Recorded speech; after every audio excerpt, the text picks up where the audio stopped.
Right.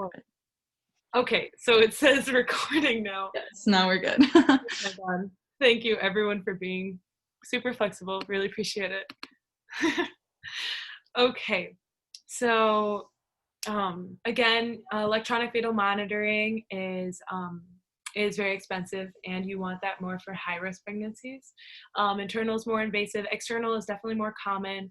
The other two, tocodinometer on the fundus, like that's like above the uterus, and you definitely want to know about the fundus, but that's not like one of the more common ones you'll see. Ultrasound transducer, that's like on the fetal back, but it's not most common. I would definitely focus on intermittent and external. And it's not letting me change slides. Okay. Okay, so fetal monitoring, each little box is 10 seconds, and then each, like those bolded lines that you see are, can you guys see my mouse or no? Yes.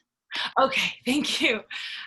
So each of like these bold lines, this is a minute, which is like 6 boxes 1 minute. So fetal monitoring, there are going to be strips at the end that we will do, but these are just the basics. So it's really important to determine like the fetal heart rate like baseline, like in an average 10-minute period. So knowing the normal range for like a neonate is 110 to 160, and tachycardia is like over 160, bradycardia is below 110. And then the difference between like episodic versus periodic changes is like with the uterine contractions that it would happen like down here, whether the heart rate is in sync with the uterine contractions or not. Those would be, if they are in sync with the uterine contractions, then it's periodic. Episodic is like if they're unrelated to the uterine contractions. And then accelerations are like a 15 beats per minute increase for at least like 15 seconds. But we'll get to what the meaning of accelerations in a little bit. And if you guys have any questions, please let me know. Just turn on your mics because I can't see. I can't see everyone. I can't like see the chat, and I'm like, yeah. Okay, just let me know if you have any questions. Make sure Okay, so, and it's really important to know the difference between frequency and duration. So frequency is like from the beginning to the start of the next uterine contraction. And then as you can like see here, so frequency goes to the start of the next uterine contraction. And then duration is like the length of from the beginning to the end of the uterine contraction.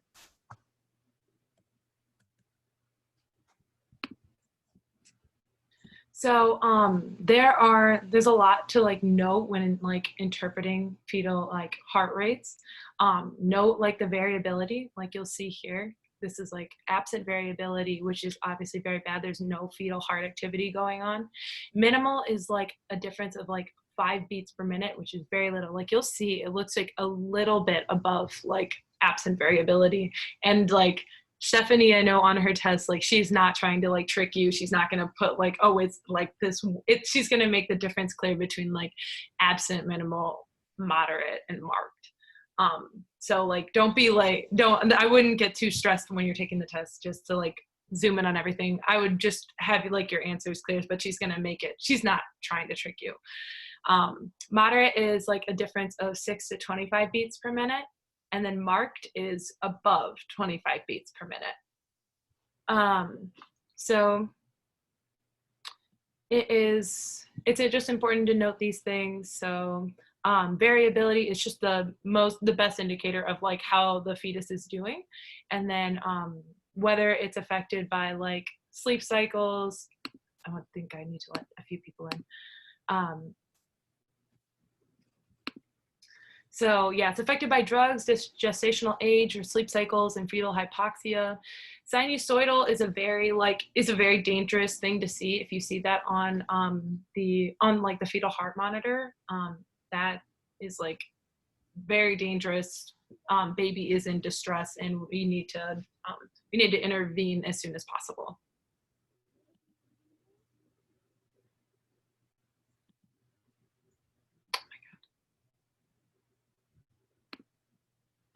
Okay, so accelerations, um, there's an increase, yeah, for at least 15 beats per minute for at least 15 seconds.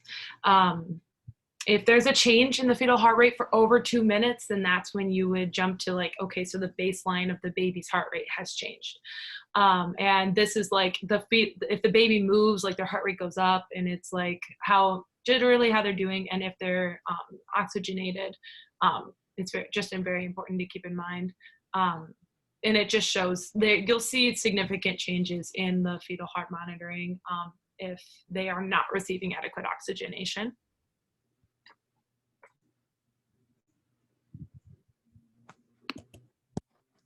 Okay, so early decelerations are okay to see, and you'll see like on here that it matches with the like uterine contractions. It should be a little bit earlier.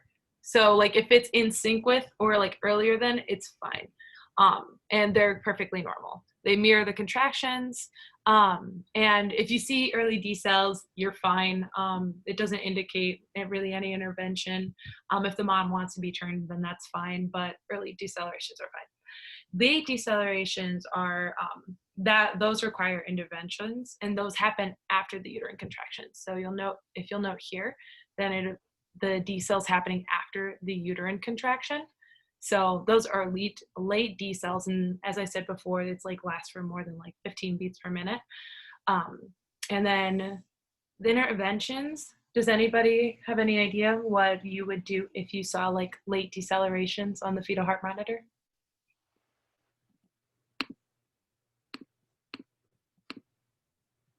Position Reposition. change. Oh, I'm sorry, two people spoke at once. Can you repeat it?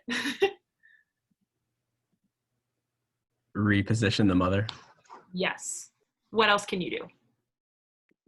Give O2, fluid bolus, Yes. stop Pitocin. Yes. Good job, you guys. And so, yeah, as long as you know to do that, but your first intervention is going to be that initial, like turning the mom.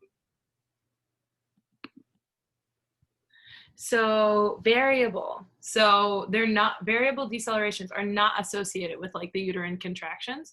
So it's like they are, that would make it an episodic change. So basically that would indicate a prolapsed cord or like or compression of it. So it looks like an abrupt V or U like described here, like this is a U and like V.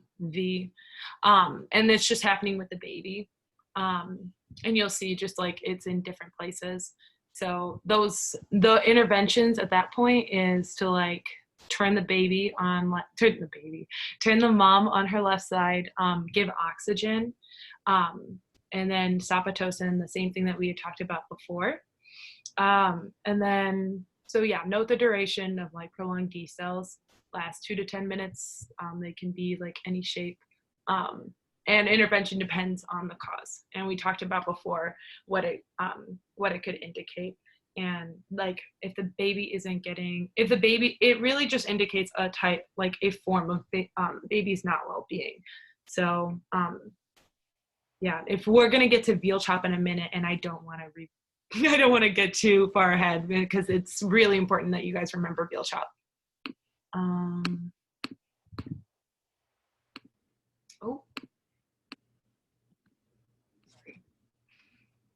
Hey, it sounds like there are some people waiting in the waiting room. Could you guys let them in?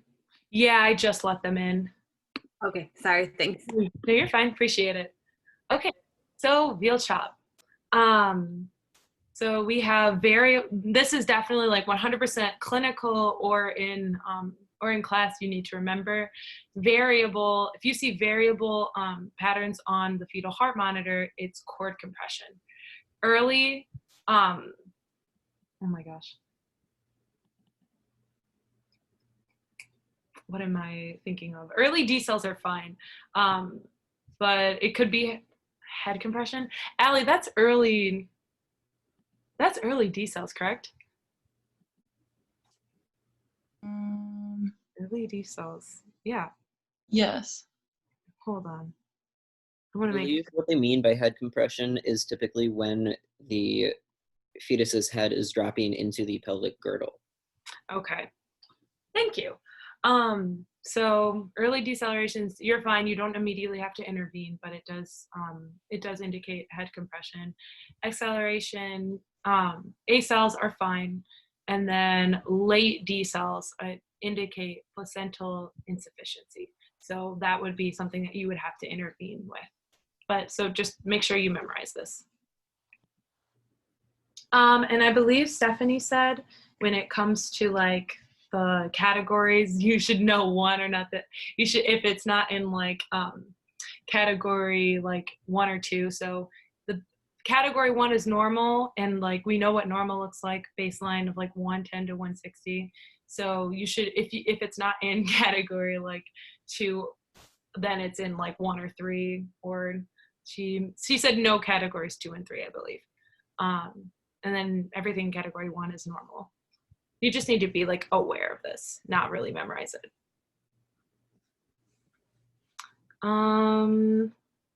The only other thing that I wanted you guys to know is like tachycardia, which is above 160 beats per minute, is indicative of like early hypoxia, fetal anemia, infection, or maternal fever.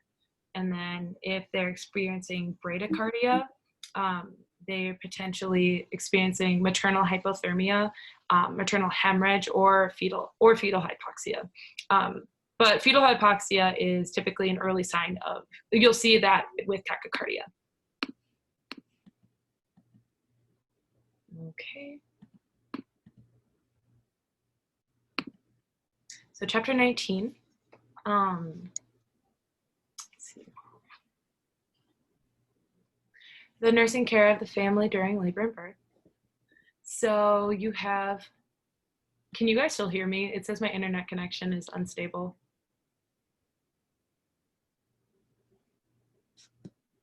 Yeah.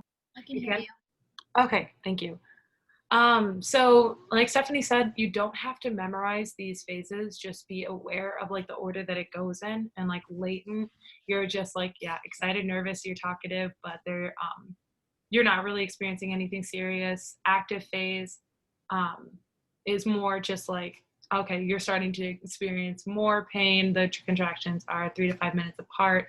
And then if they discussed in their birth plan whether they wanted like an epidural, this would be like, a lot of times moms would try to like change their minds, or if they decided not to go with an epidural, but it's just important to like talk them through it. So that's why they really need encouragement. And then transition phase is like they're transitioning into labor, and the uterine contractions are 2 to 3 minutes apart. I would know that they're in transition, they're 2 to 3 minutes apart, because I think that's like the most common thing that you'll see. And then, yeah, they're experiencing severe pain, anger, nausea, vomiting, all that.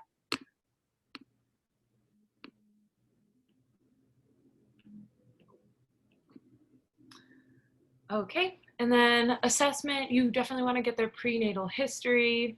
Do you guys know how to indicate, do you guys know the main indicator of true versus false labor? Like how would you 100% tell? Water break? Okay, that's one sign. That is definitely one sign. But there's Wouldn't it also be that the contractions are becoming more regular and more intense?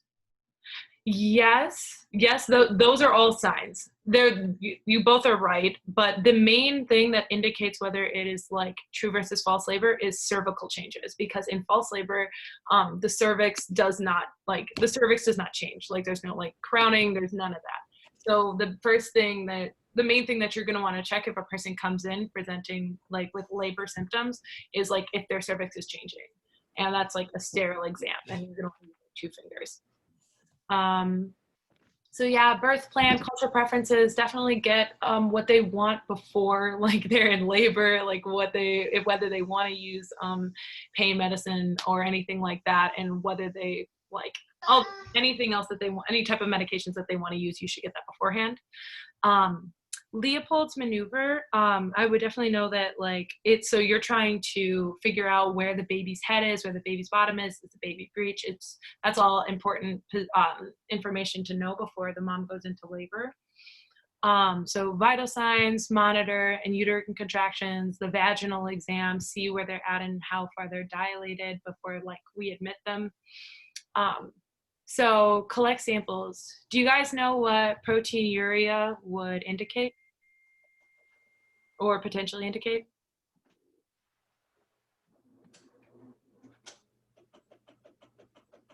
Preeclampsia. Yes, nice job. Okay, so yeah, preeclampsia, so that's why we're testing for that like protein urine, the protein in the urine.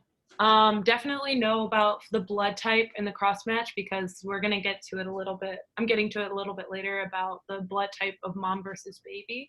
So it's just important to get CBCs and all that other stuff. And what should be ongoing is like that they're drinking, that they're voiding regularly every 2 hours, and that they're moving around, and then they're physically and emotionally supported, all that stuff. So it's important to know the quality of the amniotic fluid. So remember to note the color, like, is there any, like, does it look purulent? Like, is it clear? It should be clear, and it should be odorless. And you should see like the amount and like how, whether it's like, whether there's too much or too little, because that can indicate like how that would affect like the baby and how the labor would go in general. And then the time of rupture is just important to know. So I think she said eats either coat or taco, however you want to remember it. So basically the ways to test if the amniotic membrane has ruptured, there's the Fern test, and then there's the nitrogen paper where you like dip it and then it turns blue, and that indicates to you that the membrane has ruptured.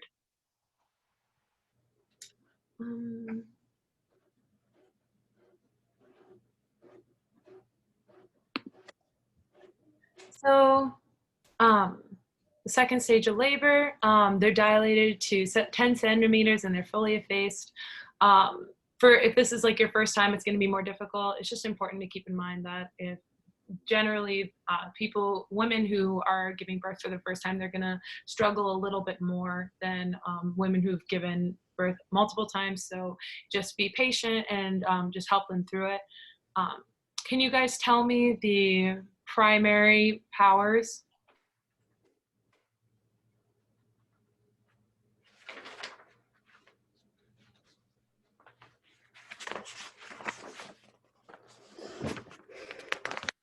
Like of labor. So there are like 2 powers that are like really important, that are primary in giving birth. Can you guys tell me what it is? Is one of them contraction? Yes. Yes, it is. And the other one? Pushing? What was it? Sorry, it cut out. Is it pushing? Yes, nice. Okay, good job. I have no idea who's talking, like when you guys like are talking, because for some reason it doesn't pop up the way that it might be Miguela, but I'm not sure. So yes, that's true.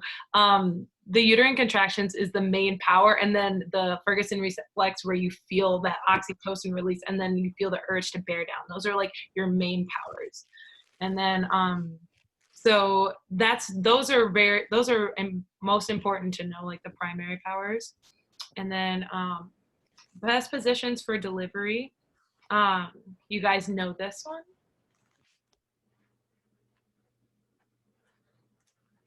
I think there are like three or four. What are some of the best positions the mom can be in to give birth? Squatting. What did you say? Squatting. Yes. Yes, that's definitely one of them. And side lying. Yes.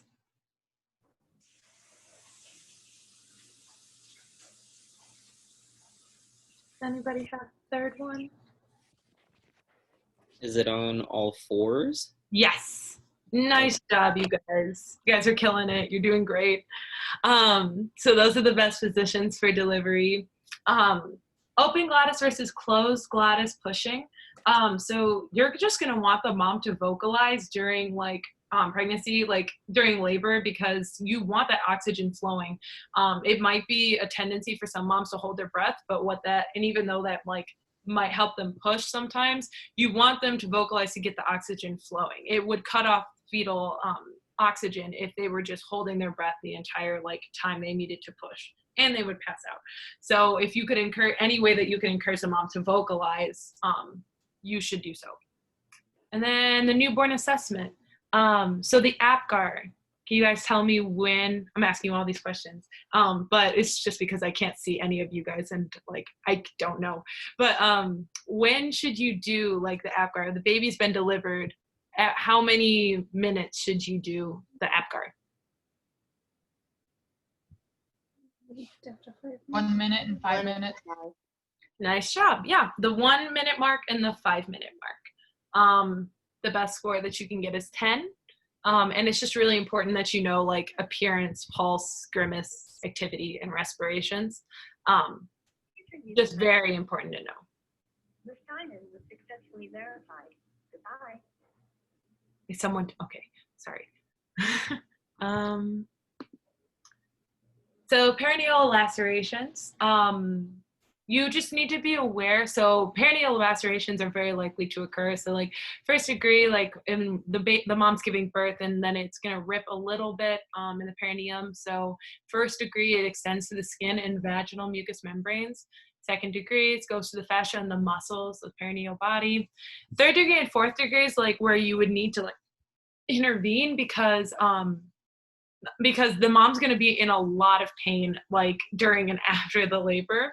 So fourth degree, like it extends completely through the anal sphincter, and that's very painful. And so the mom after labor, she's going to be in a lot of pain. So it's your job to have therapeutic interventions at the ready.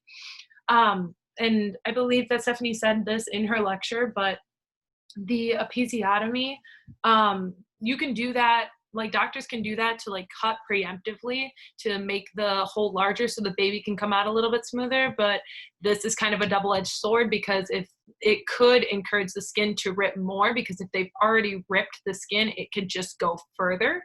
So it really has to be evaluated whether an episiotomy is needed. It's not like everybody just gets a cut and then every baby comes out easily. No, you should really consider whether an episiotomy is the best idea. And then they can also have like the cervical vaginal urethral tears and injuries, but the perineal lacerations is probably most common. Okay. So the third stage of labor, so that is going to be in that 15 to 30 minute mark after the baby is delivered. So we need the placenta to be delivered. And the signs of separation are going to be like that sudden gush of like dark blood. And then if the placenta is detaching, you're going to see that lengthening of the umbilical cord. And that's just going to become a little bit farther out. Do you guys know why you'd administer oxytocin? What are you trying to prevent?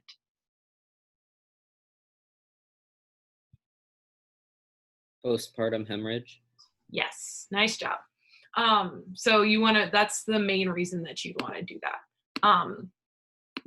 And let's see, make sure the placenta is intact. I'll just give you this one because placental fragmentation is a problem if the placenta is not expelled within those 30 minutes. It can cause like infection, and it's just important that we get all of the placenta out. And you do like a D&C in order to get it all out. And then do like a laceration repair and all that other stuff. But it's just really important to know that you administer oxytocin after the placenta is like delivered, just to make sure that the mom isn't bleeding too much. So the fourth stage of labor, it's 2 hours postpartum. So you're just making sure that the mom isn't experiencing any adverse symptoms after she delivers. So definitely assess the fundal tone. I remember it was very important that we know to like, if the fundus is boggy, what should you guys do? And with specifically the word boggy, what do you do? Massage. Yes. Nice job. So you definitely want to massage the fundus. You want to look at the lochia, the color, the amount, and all that stuff, because you'll see like scant, you'll see in the different boxes here, like the different types, like you have moderate and like heavy. You just need to know like the color and the amount to know if the mom is facing like postpartum hemorrhage. So just keep monitoring how like the lochia in general. vital signs, and then definitely blood loss, because that's just the main complication. Are they breastfeeding within that like first hour? Because breastfeeding has a lot of benefits, like right after pregnancy, not only for the baby, but for the mom as well. And it does help with like involution, which is like the uterus bringing back to size. Oh my God, Zoom removed the 40-minute time limit on our group meeting. It's a gift from Zoom. Thank God. Okay. So, and then you're gonna rest. And then you're gonna want to rest definitely for that 2 hours after the 4th stage of labor. So chapter 20, the postpartum physiologic changes. So what I was just talking about, the involution versus subinvolution, do you guys know what subinvolution is?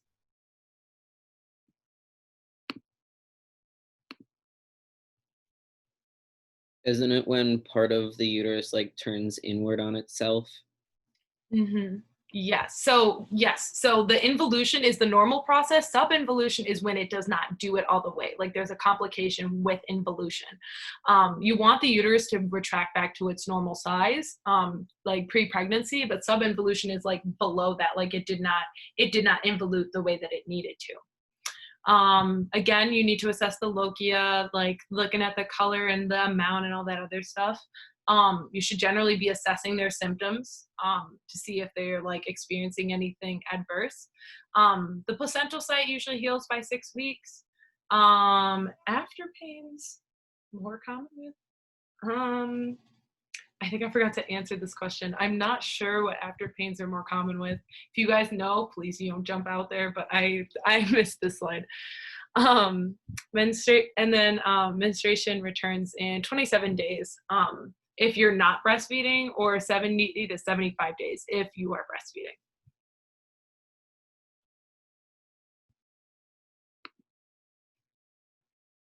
Okay, so reproductive changes, knowing about like the cervix and looking at the bruising or lacerations and like the shape of it. And you want to avoid sex for the first 4 to 6 weeks after like birth, because you're very fertile during that period and like you're more likely to get pregnant. Definitely look at the vagina, looks at it, like the bruising or lacerations, and like if they need ice or something like that. Usually the size decreases in 3 to 4 weeks, and they're at their pre-pregnant state by 6 weeks. Teach Kegel exercises because you're going to struggle with incontinence after like giving birth. So you want to teach those Kegel exercises to like regain that control. So for the breasts, it's like colostrum is very healthy for the baby to have. And giving the milk in the 72 to 96 hours, well, after that like time period, colostrum is very important for the baby to have. And then after that, the milk that they're given is still very important, but colostrum is just full of a lot of like nutrients that the baby needs.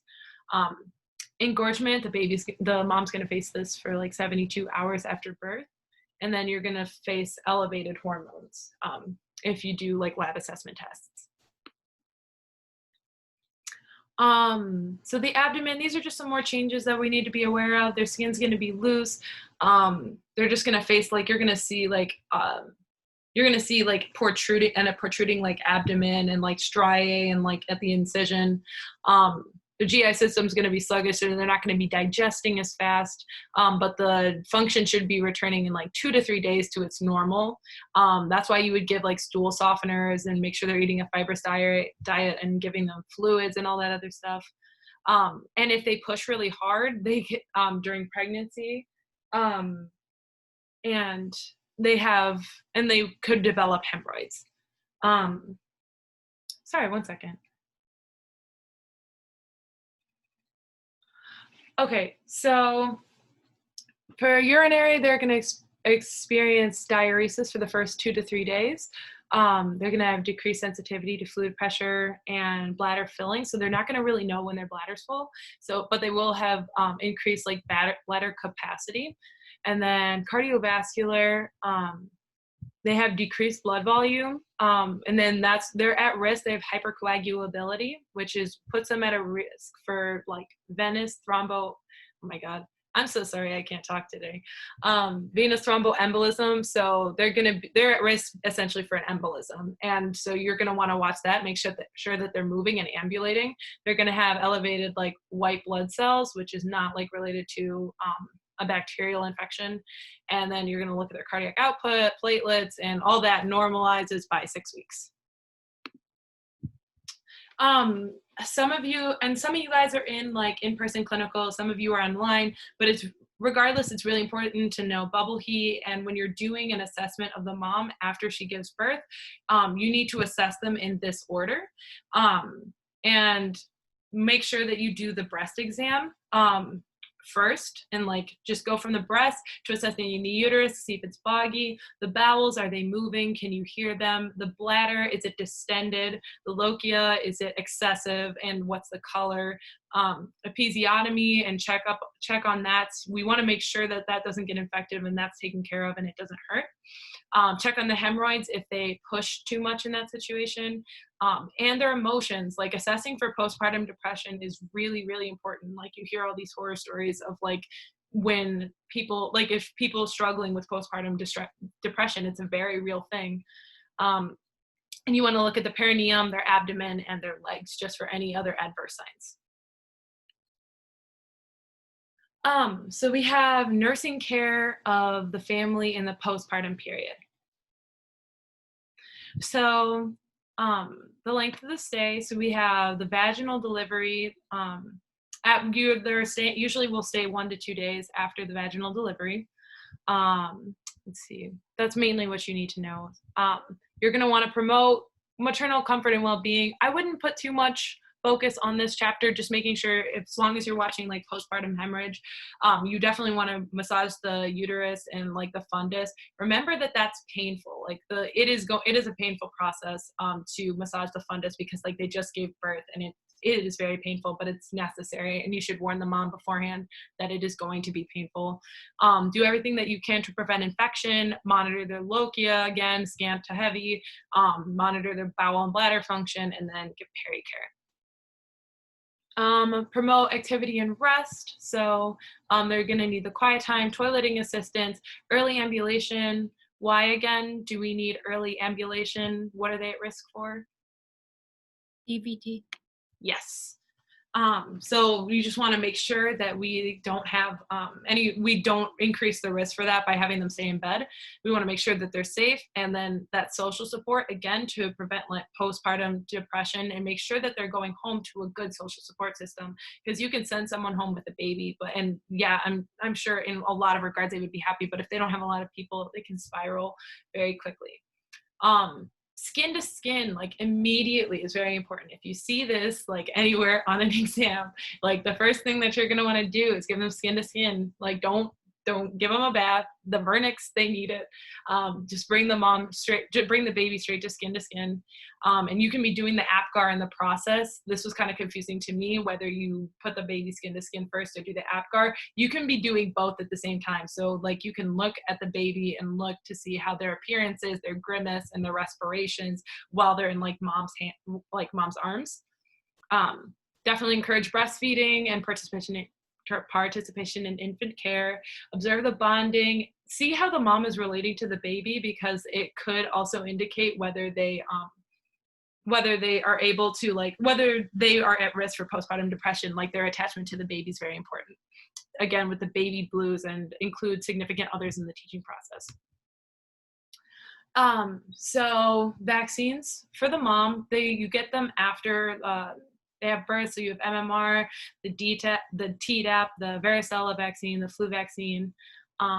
What's a complication? It's kind of described in this picture, but did someone tell me about RhoGAM and why you give it?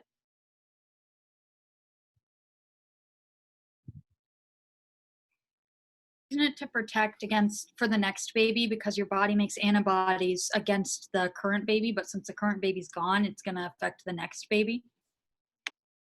Nice job. Yeah.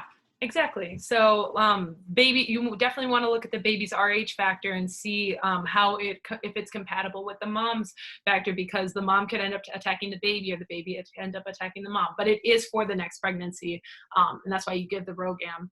But it's very important to look at like that cross matching that I talked about earlier to make sure that neither one of them is going to attack the other. Okay. So discharge teaching, so we have the follow-up appointments, car seat installation, and I think Stephanie talked a little bit about, she talked a little bit about like whether like parents who never figured out how to put in a real car seat the right way. Then you have bathing, nutrition, and breastfeeding. Those are all just important. So I gave you guys like 10 questions, and I'd like you to put in the chat the answers that you think they are, and I'm gonna give you like 10, 15 seconds. So type A, B, or C in the chat. So what can fetal tachycardia indicate?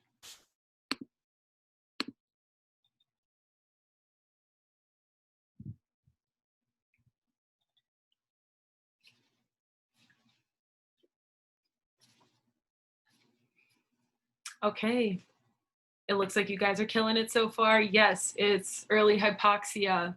Early hypoxia or maternal fever. Maternal hypothermia, no. You'll associate that more with hypoglycemia. Maternal hemorrhage, we're going to get to a little bit later, no spoilers. But and the maternal use of narcotics also for the future. So question 2, what does it mean if the uterus is deviated to the right, like to you?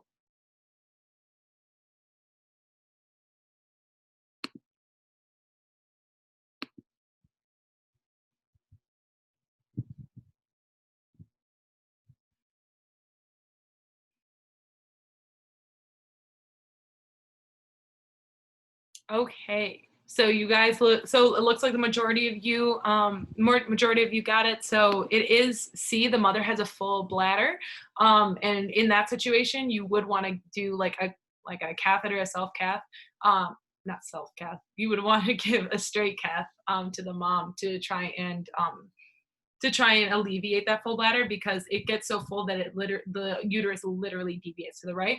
I see it. So the experiencing postpartum hemorrhage, you're going to more see the boggy uterus and like the actual bleeding if they're experiencing postpartum hemorrhage and like the hypotension.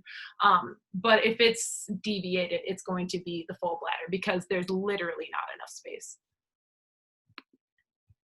Okay, so what fetal heart pattern would you see if the mother had chorioamnionitis?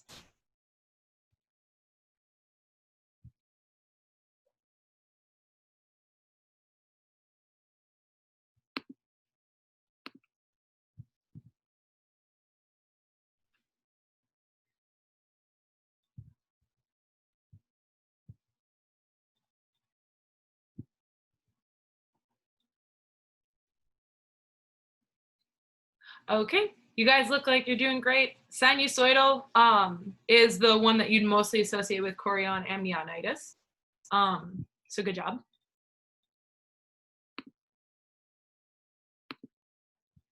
So what problems are associated with variable, the variable fetal heart patterns, and how should you intervene?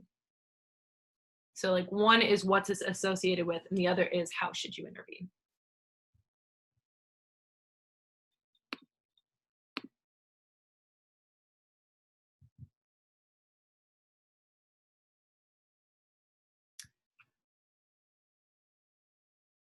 Okay, nice job, you guys. So we have the umbilical cord is compressed and you need to reposition. This is also in veal chop. So if you remember, the V is for variable and then the C is for cord compression. And then if you did see this, you would want to reposition the mom. So what is the best position for a mother who is in labor? I asked this a little bit earlier.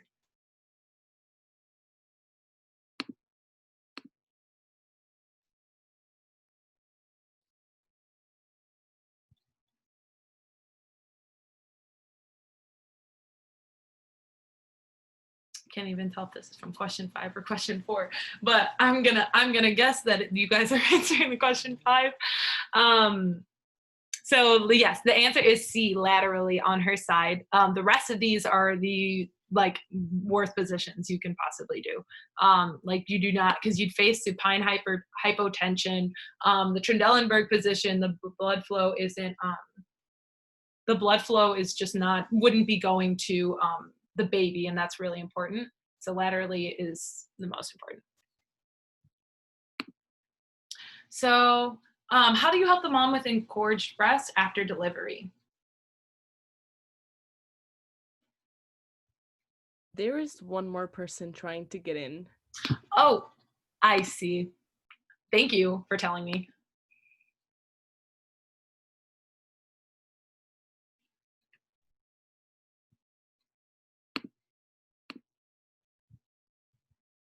Oh, I just noticed I changed that to like 1, 2, 3, 4 from ABC, but I appreciate you guys keeping up. So yes, the answer is ice and ibuprofen. I see like giving oxygen it is therapeutic, but the main thing that they're gonna need for the engorged breast is the ice and ibuprofen.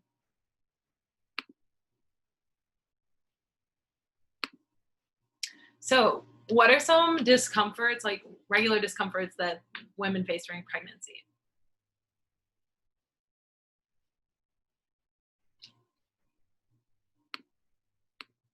I'm not 100% sure if this was in your slides, but this is true.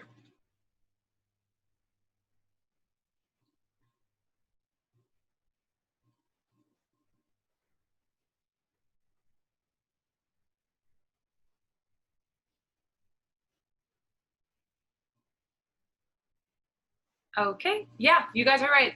So we have the carpal tunnel, the nasal stiffness, and the tinnitus are common symptoms common discomforts that women would face.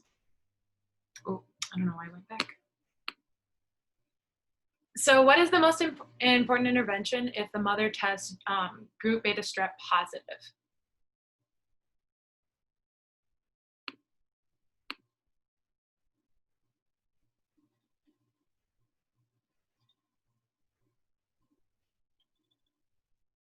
Okay. Look, great job, you guys. It is give prophylactic antibiotics. That is the most important intervention because you do need to tell the mom, you do need to tell her if she is group beta strep positive. And you should document, this is not a normal finding, but giving prophylactic antibiotics is the most important thing to do in this situation.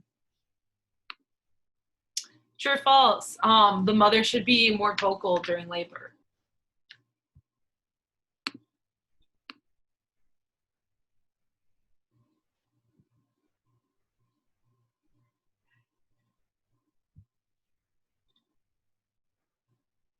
So the answer is true.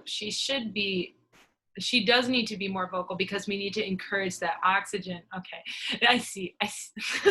I see, Kadra. Yeah, no, I don't think it's possible to be silent during labor, but you do need to be very vocal during labor to promote that oxygen. And like a lot of people have this complex to try and hide their pain whenever they're in it, and like they just stop breathing, or if like you're exercising and then you're trying to push up or something and you hold your breath. It's actually very common.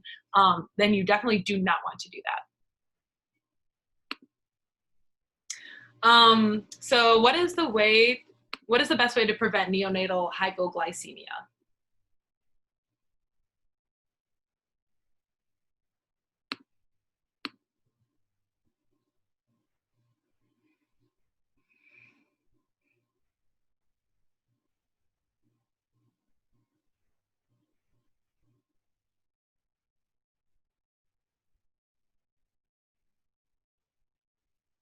Okay. So I see that I kind of give you a tricky one at the end here. The answer is thermoregulation. It's the best way to prevent thermoregulation, prevent hypoglycemia after the baby's born. And giving the baby sucrose, so like there's this thing called sweet ease. You do when the babies, if they're in the NICU, if they're struggling in any way, they do give them sweet ease, but the best way to prevent it is thermoregulation. The best way to treat it is to give the baby sucrose. If that makes sense.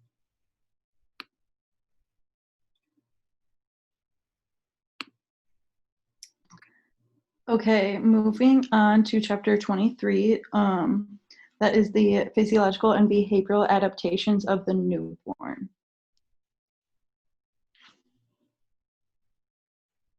You have to change the slides for me. I can't. Oh, I'm so sorry. Sorry. Usually there's multiple hosts on Blackboard Collaborate. I got you.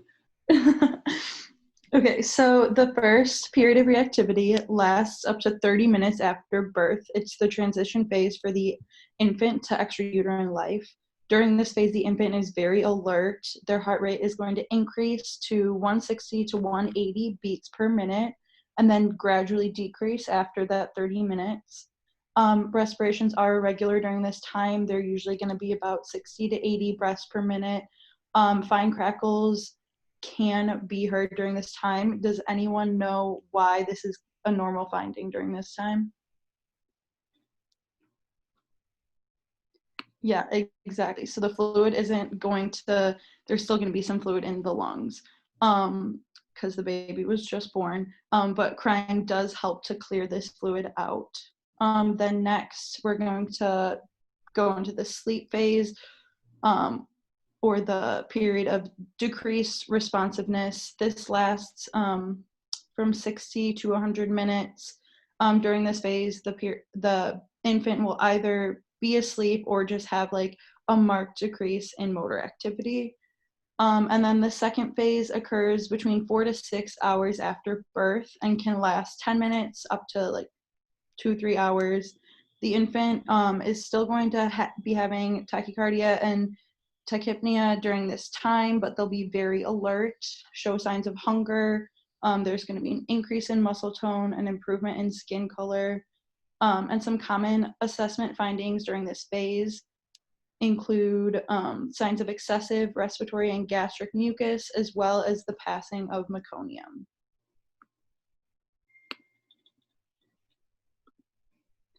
Okay, so then respiratory adaptations, there's going to be the initiation of breathing, mechanical factors, there's going to be the change in the interthoracic pressure. Squeezing from birth puts pressure on the chest, and then when the infant is born, that negative pressure helps draw air into the lungs. There's chemical factors, the effects of the transient hypoxia with labor and clamping of the cord stimulates the respiratory center in the medulla. For thermal factors, the lower temperature outside the uterus stimulates receptors in the skin, resulting in, again, stimulation of the respiratory center in the medulla. And then sensory factors, just like rubbing the skin, handling, suctioning, just any noise, light, pain. There's a lot more going on outside of the uterus than there was inside the uterus. So that will help as well. There's also a catecholamine surge before labor that increases fluid clearance. And then the mature alveoli produce surfactant. Surfactant is a protein that lines the alveoli. It helps to lower surface tension and keep the alveoli open. You're gonna give betamethasone to the mom to help with surfactant production in the baby, and premature babies may need surfactant to help keep their alveoli inflated for gas exchange because the lungs are one of the last organs to fully develop. Do you guys know the signs of distress, respiratory distress in infants? Grunting. Yes, grunting is one of them for sure. So nasal flaring, intercostal or subcostal retractions, and then grunting. And then acrocyanosis is a normal finding in the first 24 hours. I know we talked about the APGAR earlier, but if it's 9 out of 10, the baby's hands and feet are blue, and that's normal within the first 24 hours. However, central cyanosis is abnormal. It signifies hypoxemia. And then also remember that newborns are nose breathers. So you want to suction the nose before you want to suction the mouth before the nose because M comes before N. So that's definitely something you want to remember for the test. I have a question. Yes.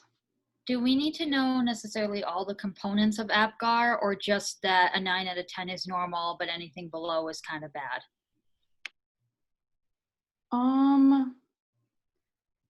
You don't need to know it like specifically, but I do believe she'll like give you an example and then ask what the APGAR score would be. But I can't remember. Kalichi, do you remember? So if you could repeat the question one more time. I think you said, do we just need to know that 9 out of 10 is bad, or anything below 9 out of 10 is bad? Basically, like, do we need to know all the different components and their numbers associated? No, not really. You do have to, I would definitely keep in mind, not for the test, you would need to know that for clinical and stuff, but for the test, she's going to point out something to you. And if you notice that it's like a sign that something's bad, if you notice some like 2 or more points lost, then that would be like, those are bad signs. Like, if they're experiencing cyanosis, then that would be like a point off. But if it's if it's acrocyanosis, like it's more of a normal finding. So just being able to identify if something is normal or abnormal. But no, she's not going to make you like grade each and every single one. But after you like get more like adjusted to it, it's definitely important to like look at to know that in OB clinical. Did that answer your question? Or Yeah, that answered my question. Okay. Okay, cool. Go ahead. Oh, can you do the next slide? Thank you. Oh, yeah. Okay, so then there's cardiovascular adaptations. There's going to be the closure of the foramen ovale, the ductus arteriosus, and the ductus venosus. The ductus arteriosus can remain open for up to 2 hours after birth, and you can give ibuprofen or indocin to help close that up.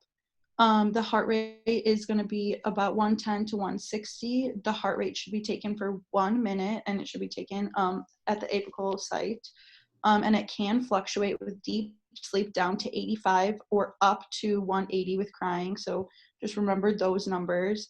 And then the blood pressure should be 60 to 80 over 40 to 50.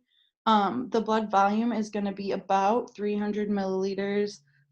It depends on the time of cord clamping, gestational age, and hemorrhage. Cord clamping can cause about 100 milliliter increase in total blood volume, but can lead to a higher level of jaundice.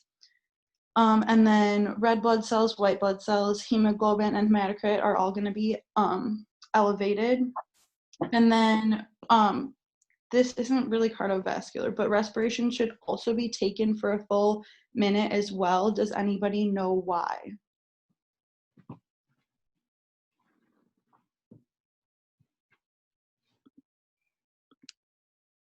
Okay, so it's because irregular breathing is still like normal. In infants, they can have periods of apnea as long as they're less than 20 seconds. That's okay, but you do want to take them for a full minute just because their respirations are still going to be a little bit irregular, and you want to make sure that you're getting an accurate count. So you want to take that for the full minute. And then you're also going to want to take the pulse ox on the hand and the foot at the same time in an infant that screens for congenital heart disease.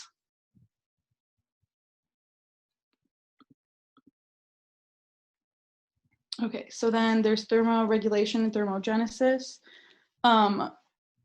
Newborns have difficulty regulating body temperature because they have less subcutaneous fat, a thin epidermis, their blood vessels are more superficial, and they generally have a flexed posture. One rule is that an infant generally needs 1 more layer of clothing than we would need. So heat loss can happen by a number of ways. The first is convection. That's going to be the flow of heat from the body surface to the cooler air. So the nursery is generally kept at 75.2 degrees, and newborns are going to be wrapped and have a hat on. Radiation is the loss of heat from the body surface to a cooler solid surface. So that could be like skin to skin. And cribs and examining tables are going to be placed away from outside windows to help prevent that from happening.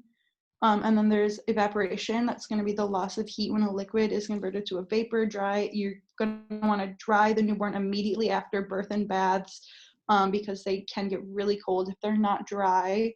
And that's the most significant cause of heat loss in the first few days of life. And then conduction is the loss of heat from the body surface to cooler surfaces in direct contact when the baby is placed. So the baby's gonna be placed on a pre-warmed bed under a warmer to reduce heat loss. So there's non-shivering thermogenesis. That is like the primary way of producing heat. Obviously, shivering also does produce heat, and that's going to be the metabolism of the brown fat.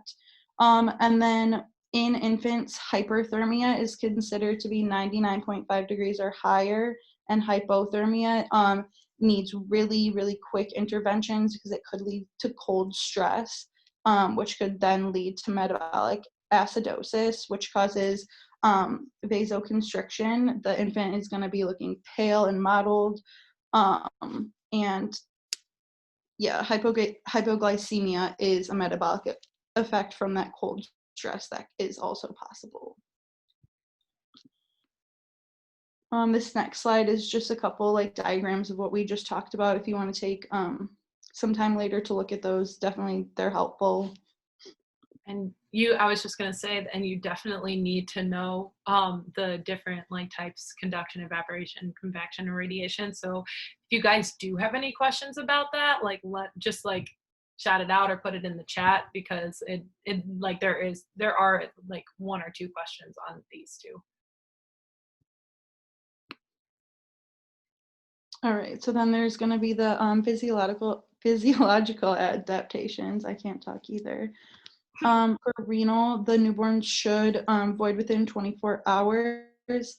They should void about 15 to 60 milliliters per kilogram per day, and they should void 2 to 4 times per 24 hours. And then after 4 days, it should go up to 6 to 8 times. Does anyone know how you would measure urine output in an infant, or how you could measure urine output in an infant?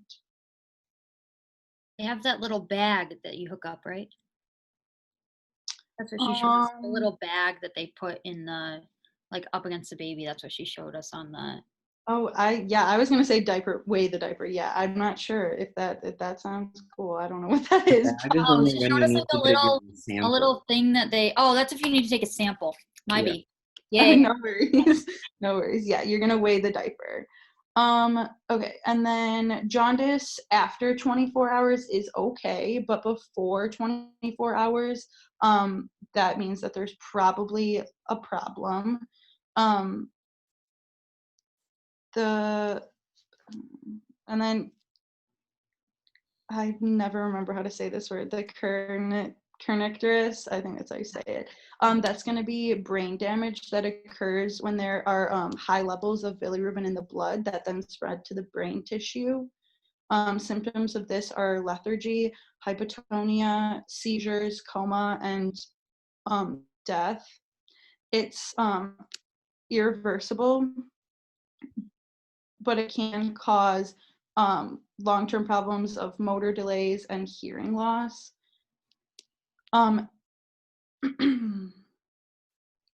Sorry.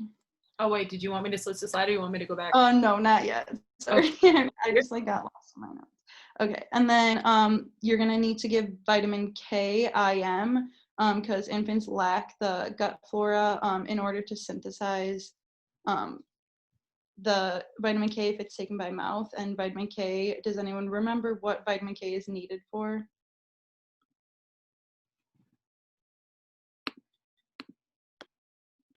Coagulation.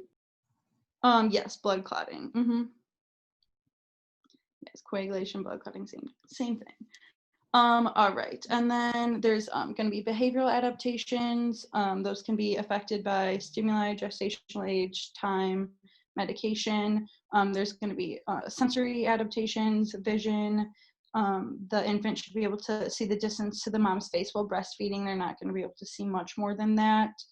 The hearing is going to need to be tested before discharge, and then Smell, they should know the smell of breast milk and their mom. All right, and then just a few more physiological adaptations. For the immunologic, the IgG crosses the placenta. Remember, big G, little g, mom to baby. IgA is going to be from breast milk. Newborns are susceptible to infection because they have a low IgM. And then here, there's going to be the little chart that shows you the sleep wake states, and newborns should gradually transition through each of these states. And then there is a big chart of the newborn reflexes. Definitely know all of those. This is a great chart. This is the same exact one that I studied from. So I'm not going to read all of them, but definitely go over that. And then in infants, hypothermia is a reliable sign of infection. And for anybody who's going to ask, I am going to post this PowerPoint. I realize I did not do that the last time. I will be posting this, just to let you know, so you can study the chart. All right, and then there's going to be, they're all just titled physiological adaptations. I don't need to keep saying that. So for skeletal, molding can be present at birth. It's possible because of the fontanelles, and that'll usually go away in a couple days following birth. For birth trauma, there can be fractures during birth. Does anyone remember what is the most common fracture during birth?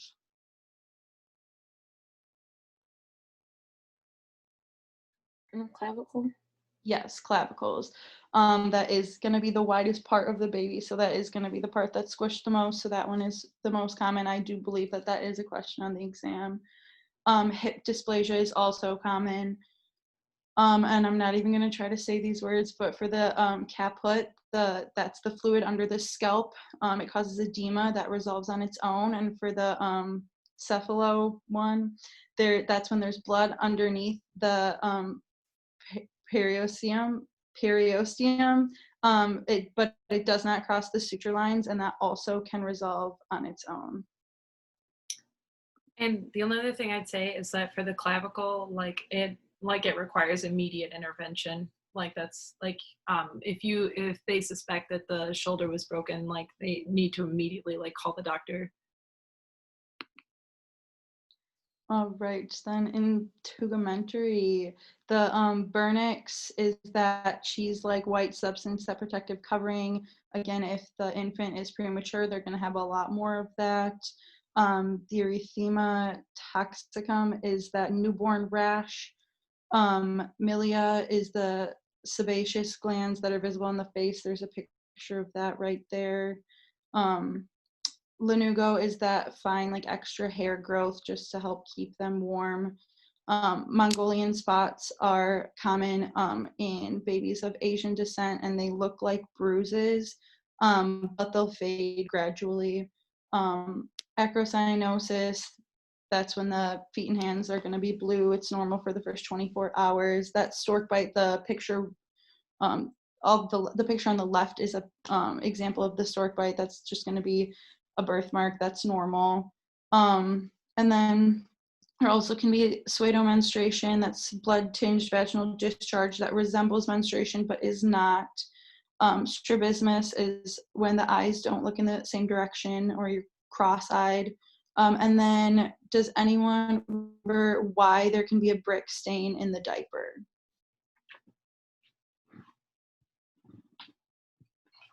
Yeah, the uric acid crystals. Correct.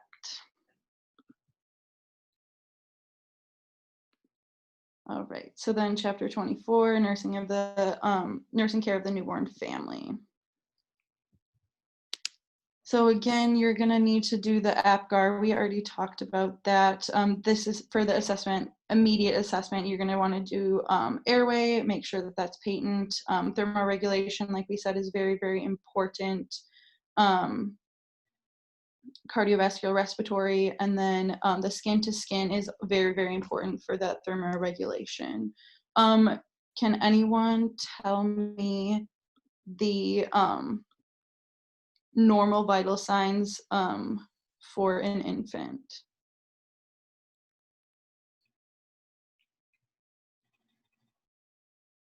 Like all of them? Okay, let's do heart rate. Sorry, that was a lot. Oh, it looks like it's blowing up in the chat. Yeah. Heart rate is 110 to 160. Yes, awesome. Okay, and then I'll just say the rest. Respiratory rate is going to be 30 to 60. And if it's under 20, that's going to be apnea. All right, you're going to want to, within the first hour, you're going to want to do measurements, give the medications, which is going to be the vitamin K, the erythromycin, you guys know what I'm trying to say, the ointment on the eyes in case of gonorrhea or chlamydia, and then the Hep B vaccine. You're going to want to get the gestation age labs, and then within 24 hours do a thorough exam, hearing screening, nutritional evaluation, and behavioral evaluation. And then the next slide is going to be a bunch of charts that you are just going to want to look at that kind of go over all of those evaluations that you're going to do. Then, yeah, we kind of already talked about the vitamin K. For blood clots, for blood clotting, the I'm not going to try to say it again, the eye ointment, and then the Hep B vaccine. The heel stick can be used for the blood glucose. If the blood glucose is less than 40, that means that you need to feed the infant. If it's less than 30, what would you do? 40% dextrose? 10% dextrose IV, but good guess. You're on the right track. And then signs of hypoglycemia in an infant are going to be jitteriness, lethargy, poor feeding, abnormal cry, temperature instability, respiratory distress, apnea, and seizures. And then for circumcision, that's obviously controversial. It's the parent's decision. If the baby is circumcised, you're going to need to give a topical anesthetic, sometimes injected, and then monitor for bleeding and infection afterward. All right, and then signs of distress in the infant is going to be the respiratory rate greater than 60, for signs of respiratory distress, greater than 60, nasal flaring, grunting, retractions, central cyanosis, jitteriness, lack of voiding or meconium by 24 hours. That is a huge sign of distress. Temperature instability, abdominal distension or mass, and then jaundice within 24 hours, like you said. Jaundice before 24 hours is a problem, but after 24 hours isn't necessarily a problem. It's pretty normal. Wait, I have a question. It Yeah. says on the slide less than 60, but do you mean greater than 60 or is it less? Yeah, sorry. Oh yeah, sorry. So it's less than 60? I'm sorry.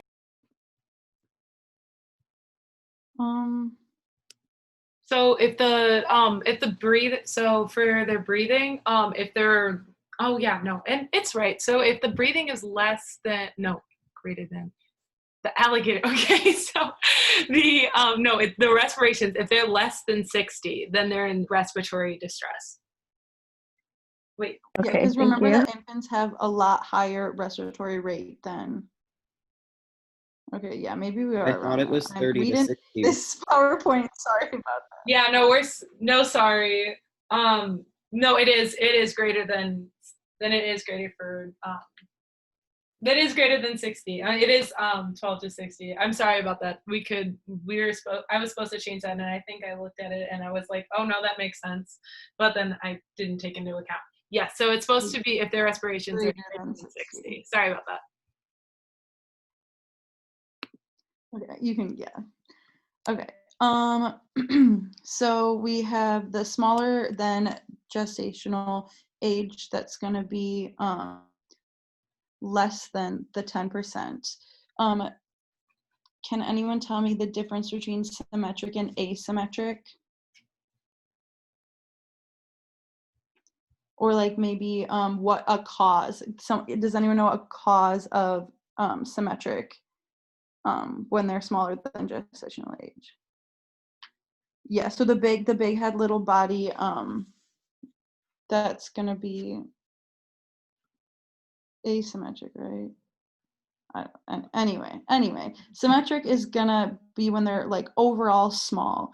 That can be genetic or infection caused. And then asymmetric, low birth weight is gonna be malnourishment, smoking, maternal smoking while they're pregnant, or placental insufficiency. Asymmetric obviously is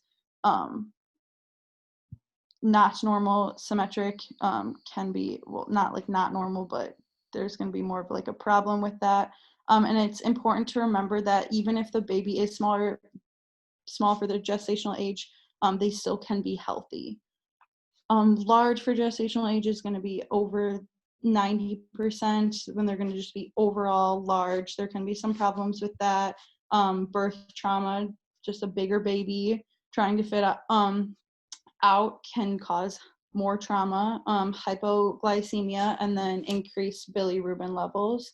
Preterm is going to be 20 to 37 weeks. Common problems with that is going to be respiratory issues and distress, hypothermia, and developmental issues. And then post-term is after 42 weeks. Common problems with that is going to be birth trauma, macrosomia, and meconium aspiration.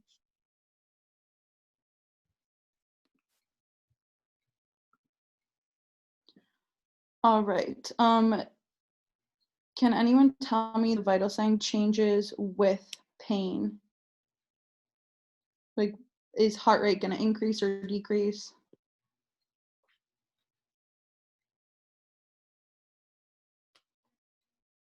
Okay, yes, increase. So heart rate's going to increase. The respiratory rate is going to increase, and it's going to be shallow breathing. The O2 is going to decrease, and then the blood pressure is going to increase.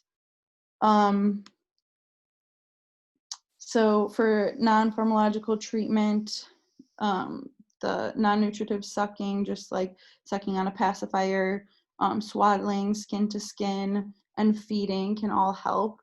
And then for pharmacological, there's the local that you can give, non-opioid, and opioid. And then newborn nutrition and feeding. So there's the breastfeeding versus the formula feeding. There's different reasons why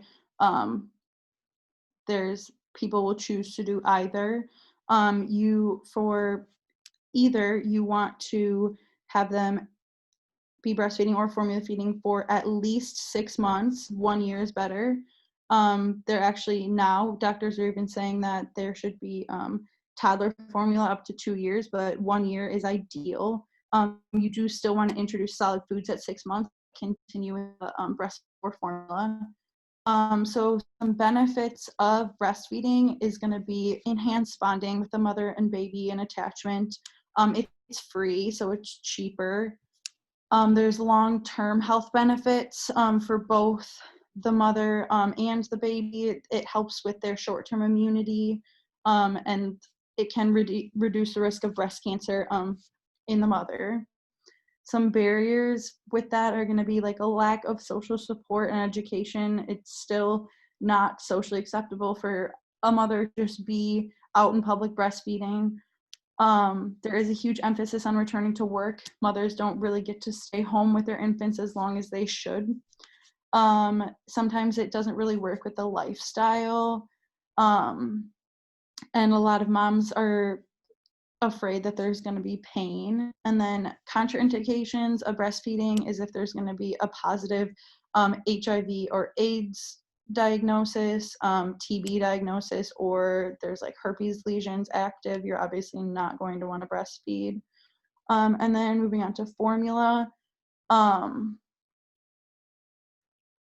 So for example, some cultures believe that breast milk is dirty, so they won't want to breastfeed and they'll choose formula.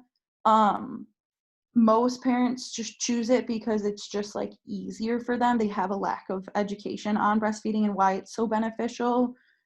And proper preparation of formula is super important. The water should be sterile, so it's really important not to just use tap water with formula. Also, it's a great supplementation if like if the baby, if your breasts aren't where, like if there's a problem with like the nipple size or something like that. Most, even though there's a lot of misconceptions about breast size and how the nipple is shaped, if there is an actual like problem with the like the shape or size of the nipple or breast, then supplementing with formula is a good idea too.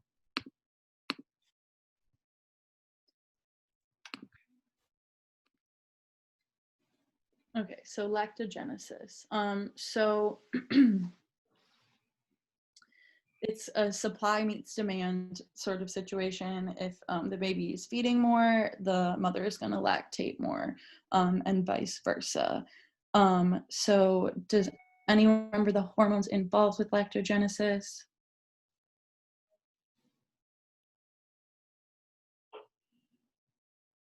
Yep, prolactin. So breast size and shape have no indication on the amount of milk produced. It's pretty much just hormones and the supply demand. The amount of milk produced increases with frequency of feeds and as the baby grows, and the composition changes as the baby develops as well. And then, like we said, prolactin prepares breasts that secrete the milk, and oxytocin is involved in the milk letdown.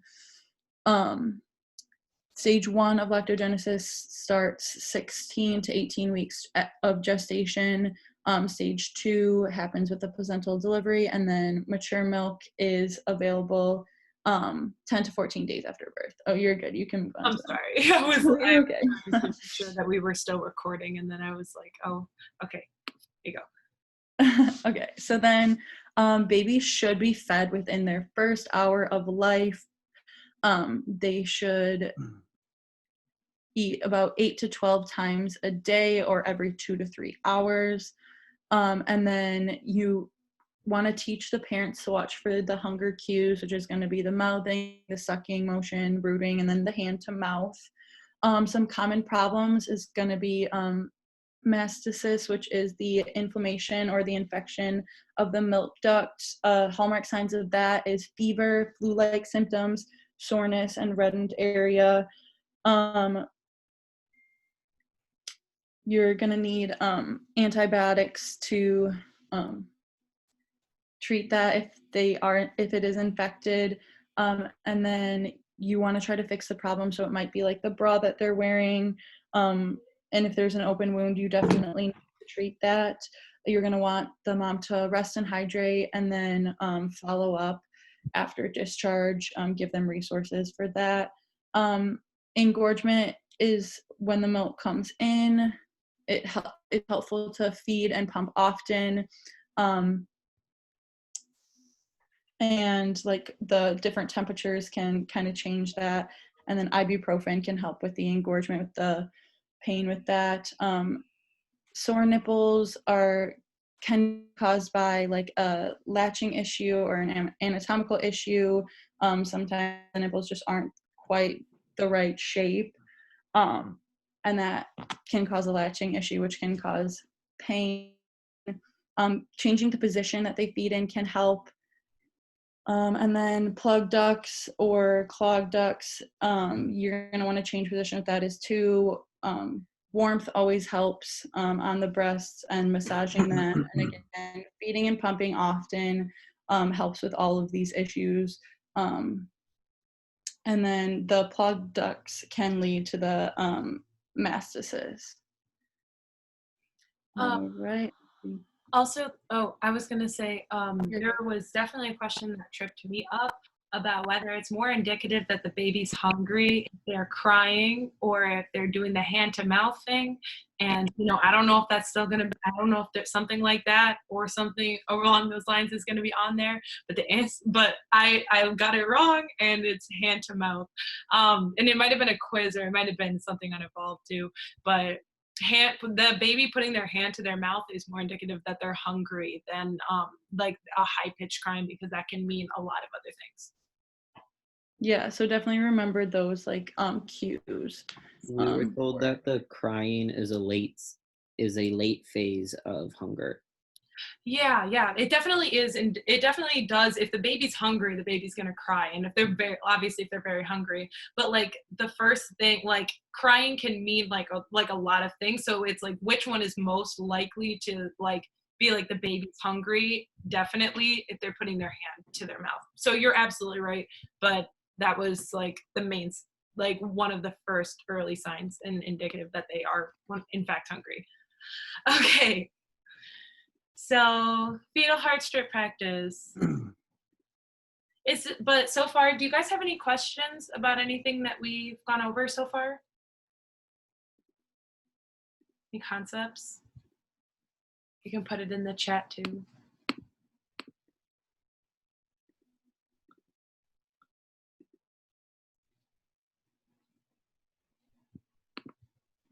Okay, so yeah, you guys look from like the questions. You guys look like you're in a good place. Would you guys say, would you guys say you're feeling about fetal heart rate monitoring in general? If you want to turn on your mic, or if you want to put it in the chat, how you guys feel like you're at?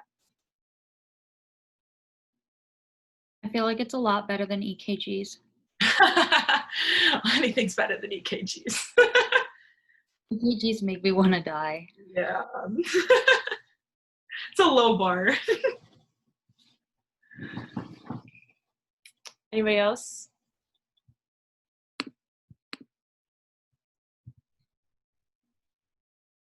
Umbilical cord clamping time. Angela, can you clarify what you're asking?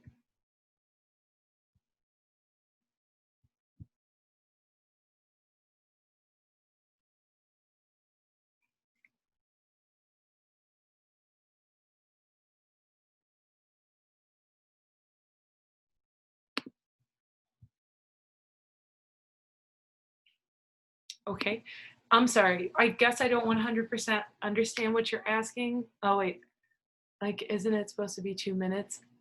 Yeah, yes, that is, yes. If you are, so after 2 minutes, you don't want to like immediately cut off the blood supply, so yes.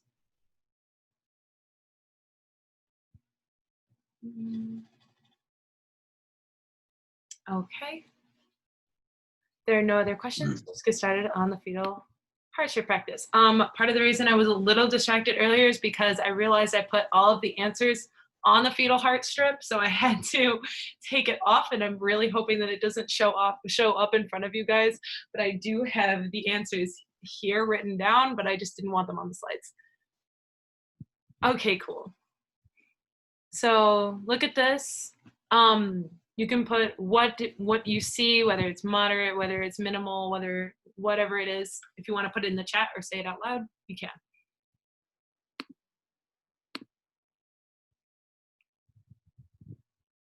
And whatever you note that's in there.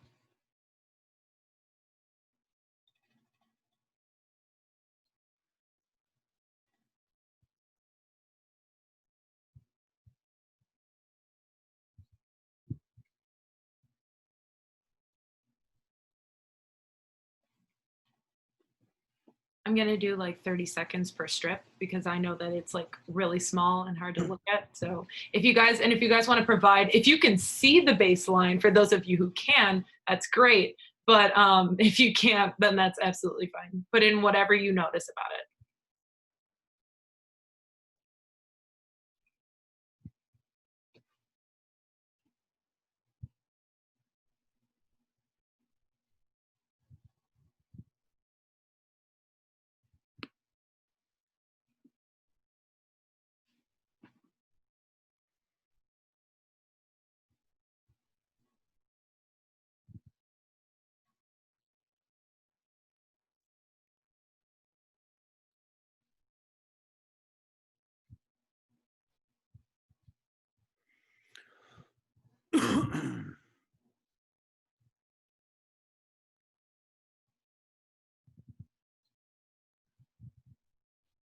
Okay. So yes, you guys are on the right track, definitely. Moderate variability with accelerations. And then I got the baseline to be like about 145. So I would have put like 140, 130, 140 like to 135 to 145 like that. I would have put that as mine. But she's not going to trick you again. Anybody who said anything that was like 5 beats per minute off, you're in the right vicinity, and she's not going to take off points for that. Like when she puts the options, they're very clearly apart. And yeah. Okay, you guys got it. This one I left here. Oh, I didn't clear. So this one is early accelerations. This one already has accelerations on them. But if you can note here that the acceleration's happening like before the uterine contraction, along with the uterine contraction, and these are okay. Okay. This one? It's a little harder to read.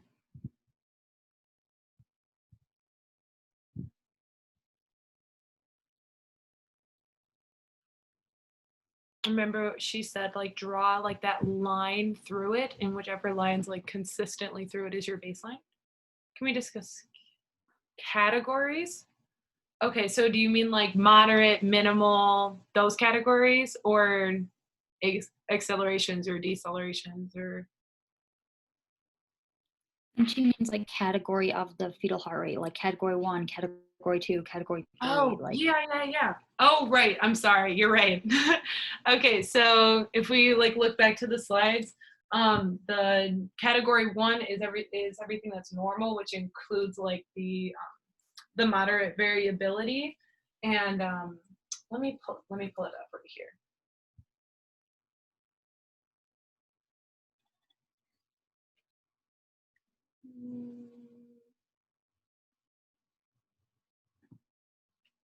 So category 1 is going to be the baseline variability is between the 110 to 160 on top of the moderate variability. So category 1 is like normal. So if you see ACells, then those are in category 1. So may or may not have early decelerations, though that is also in category 1. So anything normal. So for this one, I got early, this is moderate variability. And then there's like a little bit early acceleration, but this is category 1 all the way. And then if you like draw the line through it, you would see about 145, not including the acceleration. And remember, when you're defining your baselines, you don't want to incorporate the D cells and the A cells. You just want to have like this line through it. Oh, and it's still there. Okay, so spoilers. This is these are variable decelerations. Does anybody want to say why and like what makes it variable? rapid dip. Yes. And what's the shape? Yes, a V. It's going to be like a U or a V. And then this is going to be category 3, which is like not normal and needs immediate intervention. So yeah, this is if we're remembering veal chop, this is the cord compression.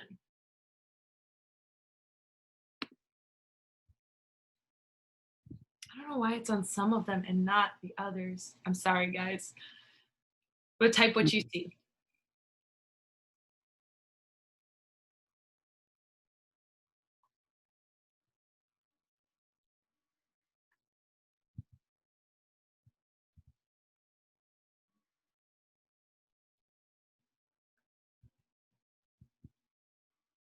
Does anybody see anything? Like whether it's accelerations? Okay.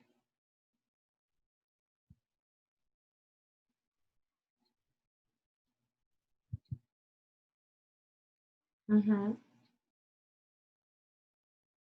Yep. So moderate variability with with A cells, and then it's category 1 because it's normal and it's within that 110 to 160 range. And then this one, the answer is there. But can anyone explain why they're late decelerations?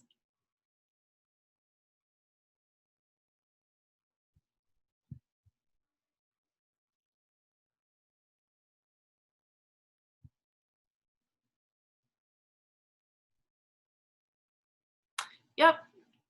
Thank you. So D cells come after the contraction. So that's like, and they last for more than 15 beats per minute. So those are going to be late decelerations. And the interventions like turning the person on their side, turning the mom on their side, giving them oxygen and fluids and all that other stuff is really important. So late D cells is category 3. Yes, category 3. And that would require immediate intervention. And then this one says variable decelerations because yet again it's in a V shape, and it's so variable decelerations. They're episodic, not periodic, which is like periodic along with the uterine contractions, and then variability is episodic. It's its own thing. So just note the VU shape here. Okay, and then for this one, late decelerations. I can't believe I went back and deleted these, but oh well. So late decelerations because it comes after the uterine contraction. And then this would also be category 3, and then yeah, you'd see like in between, you see how there's like basically no variability, like absent, and then there's the late decels. There's like no variability whatsoever, so it's definitely category 3. Yes, placental insufficiency. But that's the last fetal heart monitoring strip.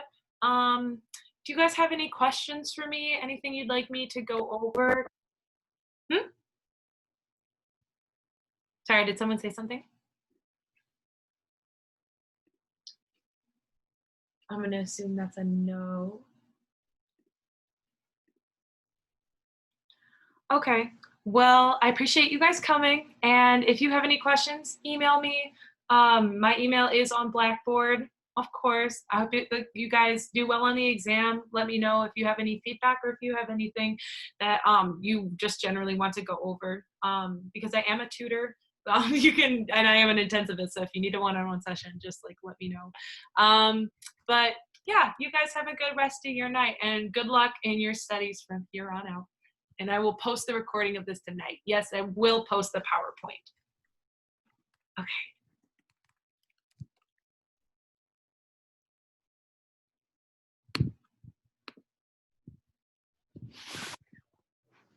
Let me figure out how to